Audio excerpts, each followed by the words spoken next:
Good morning to all of you. Myself, Dr. Rajpal Singh Rawat, Head of Department Commerce, Dharmanand Uniyal राजकीय महाविद्यालय नरेंद्र नगर। आज की ये वीडियो कॉमर्स के स्टूडेंट्स के लिए है और उन पेरेंट्स के लिए है। आप इस वीडियो को जरूर सुनें। आज हम बात कर रहे हैं ऑनलाइन एजुकेशन विद्स ऑफलाइन एजुकेशन। आज का ज़माना आर्टिफिशियल इंटेलिजेंस का ज़माना है। आज का ज़माना ChatGPT का ज़माना है, गूगल का ज़माना है। और स्टूडेंट को जब से मोबाइल मिला है तब से वो इन सभी चीज़ें टेक्नोलॉजी से अवेयर हुआ है और टेक्नोलॉजी डिपेंडेंसी बढ़ी भी है। टेक्नोलॉजी का स्टूडेंट्स को फ़ायदा भी मिला है। तो क्या आज के इस टाइम पर हमें ऑफलाइन एजुकेशंस को बंद कर देना चाहिए या कम कर देना चाहिए, इसके बारे में मैं बात करना चाह रहा हूँ। तो मैं बात करना चाह रहा हूँ कॉमर्स के स्टूडेंट्स की। तो मैंने कॉमर्स के स्टूडेंट्स को कॉमर्स के सिलेबस के लिए 3 पार्ट में डिवाइड किया है। कॉमर्स के सिलेबस को एक वो सब्जेक्ट जो टेक्निकल सब्जेक्ट हैं, न्यूमेरिकल सब्जेक्ट हैं। एक वो सब्जेक्ट जो थ्योरेटिकल सब्जेक्ट हैं। जैसे कॉमर्स में हमारे पास cost accounting, management accounting, financial accounting, income tax law, ये सब हमारे न्यूमेरिकल सब्जेक्ट हैं। इसी के साथ हम बात कर रहे हैं थ्योरेटिकल सब्जेक्ट की। Marketing management, principal of management, personal management, auditing, business communication, it's आदि सब्जेक्ट। थ्योरेटिकल सब्जेक्ट में हमारे पास एक सब्जेक्ट और है जो हमारे पास माइक्रो इकोनॉमिक्स है, जिसको मैं टेक्निकल थ्योरेटिकल सब्जेक्ट कह रहा हूँ, जहाँ पर हमें टेबल और ग्राफ की आवश्यकता है।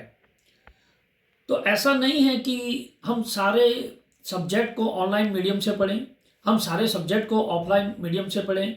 वैसे ऑनलाइन से पहले तो ये सारे विषय ऑफलाइन माध्यम से पढ़ाए जाते थे, लेकिन मैं 2000 से पढ़ा रहा हूँ और 25 वर्ष का मुझे अनुभव है।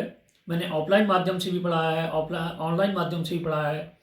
तो मेरा छात्र छात्राओं को, स्टूडेंट्स को, पेरेंट्स को सुझाव है कि जो हमारे न्यूमेरिकल सब्जेक्ट हैं उनको हम ऑफलाइन माध्यम से ही पढ़ें। जैसे कॉस्ट अकाउंटिंग हो गया, मैनेजमेंट अकाउंटिंग हो गया, हमारे पास कॉरपोरेट अकाउंटिंग है। 12 सब्जेक्ट की बात करें तो अकाउंटिंग है, फाइनेंशियल स्टेटमेंट एनालिसिस है, पार्टनरशिप है, शेयर है।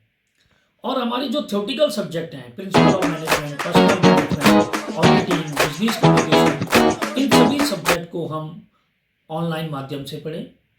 और तीसरा सब्जेक्ट जो हमारे पास है, जिसको मैं टेक्निकल सब्जेक्ट कह रहा हूँ, थ्योरेटिकल का तो है, जहाँ पर हमें ग्राफ का जानकारी होनी चाहिए। ग्राफ कैसे बनाए जाते हैं, टेबल कैसे क्रिएट होती है, हमारे जो बीच के पॉइंट फिल करने हैं वो कैसे किए जाते हैं। तो इसके लिए हम ऑनलाइन माध्यम का और ऑफलाइन माध्यम का ही उपयोग करें। ऐसा मैं इसलिए कह रहा हूँ कि जो हमारे न्यूमेरिकल सब्जेक्ट है, मेरा अपना एक्सपीरियंस है। मैंने CA फाउंडेशन की छात्रा को देखा है, उसने ऑनलाइन माध्यम से एजुकेशन ली, लेकिन न्यूमेरिकल सब्जेक्ट में वो क्लियरिटी उसको नहीं मिल पाई जो उसको मिलनी चाहिए थी।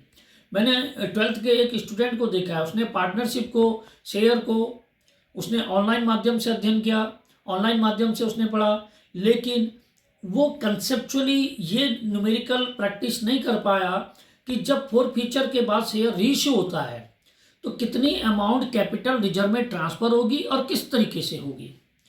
तो जहाँ पर तकनीकी ज़्यादा है वहाँ पर हमें ऑफलाइन माध्यम से ही पढ़ना चाहिए। मेरा ये सुझाव भी है कि जो हमारे न्यूमेरिकल सब्जेक्ट हैं उनको हम ऑफलाइन पढ़ाएं, जो हमारे टेक्निकल सब्जेक्ट हैं उनको भी हम ऑफलाइन पढ़ाएं। ग्राफ है, माइक्रो इकोनॉमिक्स का ग्राफ है, इलास्टिसिटी ऑफ डिमांड का ग्राफ है, price determination under perfect competition कैसे डिटरमाइन होगा, ये हम ऑफलाइन माध्यम से, बोर्ड के माध्यम से, ट्रेडिशनल सिस्टम से ज़्यादा समझा पाएंगे। और जैसे थ्योरेटिकल सब्जेक्ट हैं, हमारे पास प्रिंसिपल ऑफ मैनेजमेंट है, management, planning, organisation, motivation, direction, controlling, इसको हम ऑनलाइन माध्यम से पढ़ा सकते हैं और ये ज़्यादा बेटर भी हैं। इसके साथ ही मेरे स्टूडेंट्स को सुझाव है कि आप ऑनलाइन पर ज़्यादा डिपेंडेंसी ना रहें। मैं एग्ज़ाम इंचार्ज भी हूँ। मैंने महाविद्यालय में देखा है कि छात्र छात्राएँ परीक्षा देने आ रहे हैं तो मोबाइल से पढ़ते पढ़ते आ रहे हैं। ठीक है, टेक्नोलॉजी है, टेक्नोलॉजी से अवेयर होना बहुत ज़रूरी है और स्टूडेंट्स हमसे ज़्यादा टेक्नोलॉजी अवेयर हैं क्योंकि उनका स्क्रीन टाइम हमसे ज़्यादा है। लेकिन मैंने देखा है कि बच्चा कोई न्यूमेरिकल है तो स्टूडेंट्स उस न्यूमेरिकल को गूगल लेंस से या ChatGPT से क्वेश्चन डाल करके डायरेक्ट आंसर निकाल दे रहे हैं, उस न्यूमेरिकल को सॉल्व कर दे रहे हैं। लेकिन ये पैटर्न सही नहीं है, क्योंकि न्यूमेरिकल जब हम क्वेश्चंस को करते हैं तो पहले हम रीड करते हैं क्वेश्चंस को, पहले हम रीड करते हैं। जब हम बार बार न्यूमेरिकल को रीड करते हैं तो उसके बाद हम उसको अंडरस्टैंड करते हैं, हम उसको फिर समझते हैं। अंडरस्टैंड करने के बाद हम उस क्वेश्चन को एनालाइज करते हैं, फिर एनालाइज करने के बाद हम उसके स्टेप फॉलो करते हैं कि, और स्टेप फॉलो करने के बाद फिर हमारा न्यूमेरिकल का आंसर आता है। लेकिन अगर हमने चैट जीपीटी से या गूगल फॉर्म से डायरेक्ट क्वेश्चन का आंसर निकाल के कर दिया तो हमारा लॉजिकल वाला जो पार्ट है, जो हमें सोचना चाहिए था, वो हम नहीं सोच पाए। मुझे अपने समय का याद है जब हम जितने डिफिकल्ट क्वेश्चंस हम सॉल्व करते थे, हम स्टैटिस्टिक्स पढ़ते थे, हम कॉरलेशंस हो गया, इसको जब हम क्वेश्चन सॉल्व करते तो जितना टफ क्वेश्चन होता था, बाद में जब हम क्वेश्चन का आंसर निकालते थे हम कहते ये क्वेश्चन का आंसर आ गया, क्योंकि हमने एक फेस किया है।